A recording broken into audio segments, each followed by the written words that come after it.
વડોદરા રેલવેમાં મુસાફરી દરમિયાન મુસાફરોનો ખોવાયેલો સામાન સલામત રીતે શોધીને તેમને પરત કરવાનું અભૂતપૂર્વ કાર્ય રેલવે સુરક્ષા બળ આરપીએફ વડોદરા ડિવિઝને કર્યું છે। ત્યારે જાન્યુઆરી 2025થી મે 2025 સુધીમાં 5 મહિનાના ગાળામાં કુલ 382 મુસાફરો પોતાનો સામાન ટ્રેનમાં ભૂલી ગયા હતા કે પ્લેટફોર્મ પર છોડી ગયા હતા।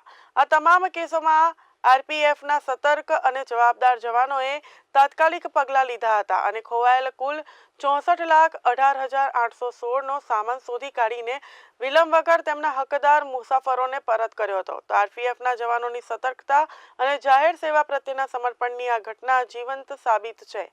ત્યારે રેલવે વિભાગ તરફથી ફરીથી મુસાફરોને અપીલ કરવામાં આવી છે કે તેઓ મુસાફરી દરમિયાન પોતાના સામાનની સુરક્ષા પ્રત્યે સતર્ક રહે અને કોઈ પણ જરૂરી સહાય માટે નજીકની આરપીએફ પોસ્ટ અથવા તો હેલ્પલાઇન નંબર 139 પર તાત્કાલિક સંપર્ક કરે।